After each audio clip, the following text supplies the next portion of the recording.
Hello? Jill, are you okay? Brad, is that you? Listen, you gotta get out of there. What are you talking about? I don't have time to explain. You gotta get out of there right now. Alright, let me grab my...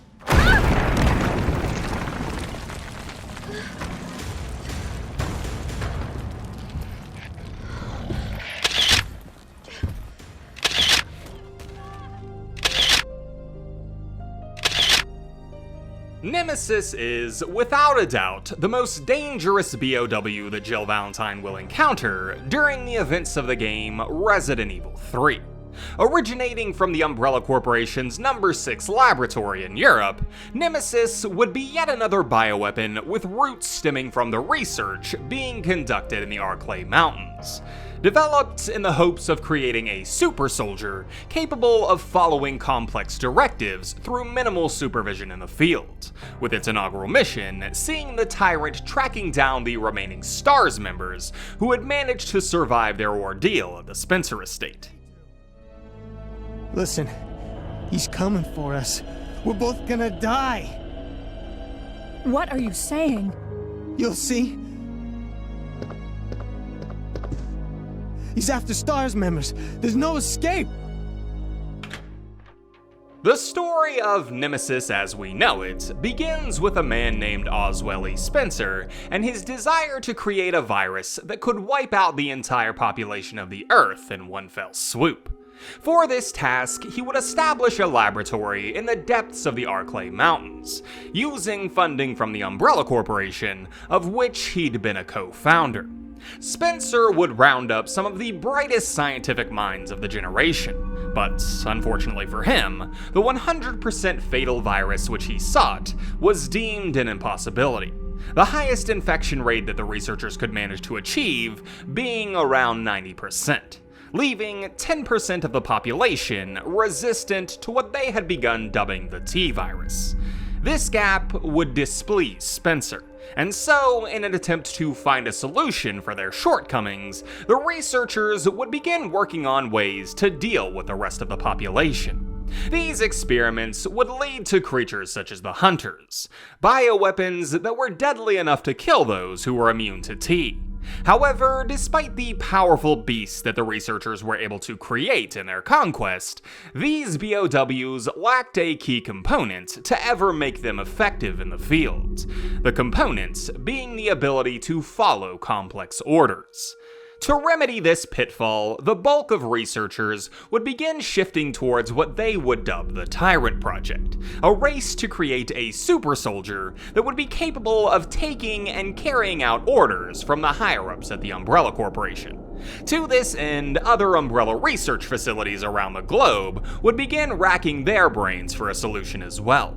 Of particular note was Umbrella Europe's Laboratory No. 6, who began experimenting with parasites as a means of controlling a host, taking inspiration from the tales of Las Plagas from Spanish folklore. Ultimately, however, Lab No. 6 research would be deemed as a failure, the so-dubbed Nemesis Alpha parasite being unable to take control of a host without killing it in the process.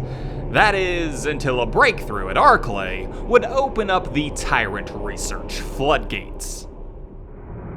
The ultimate life form. Tyrant. Arklay's researchers had managed to create a bioweapon with near-human levels of intelligence.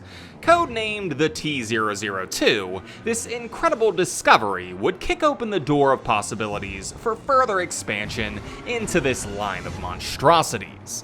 With sample embryos from the T-002, the T-103 line of Tyrants would be created, the slightly improved Tyrant model being mass-produced on a place known as Sheena Island. And with this new availability came the potential for Laboratory No. 6 to again test their Nemesis Alpha parasite.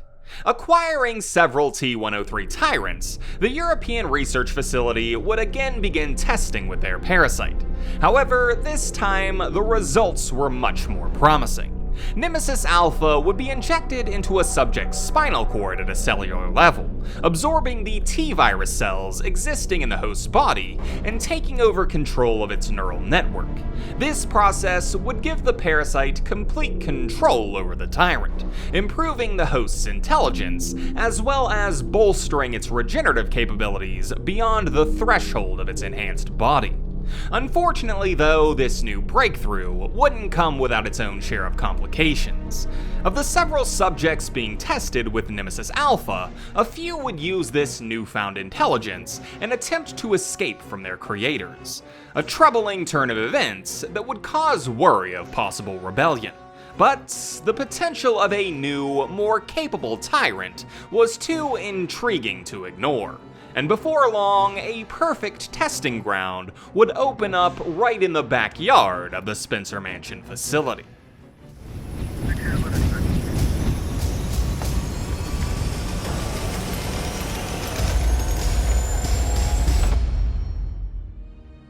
An imminent T-virus outbreak was about to ravage the city of Raccoon. Zombies had already begun to line the city's streets, and with no real way to stop it, Umbrella instead decided to capitalize on the tragedy. They would arrange for a successful prototype Nemesis to be flown into the city and released to hunt down survivors from the mansion incident who were still residing within. Nemesis would be released into Raccoon just as the outbreak was beginning to overwhelm the city, hunting down his two targets, Brad Vickers and Jill Valentine, as the city around them burned to the ground. Nemesis is the most intimidating and dangerous B.O.W. that Jill will have to contend with during her adventures in Raccoon. The ultimate creation between the collaboration of Umbrella's branches, Nemesis is the absolute apex of the tyrant species. Relentless, unstoppable, and indestructible, this behemoth will prove to be more than a challenge for all who are unlucky enough to stand between him and his deadly mission.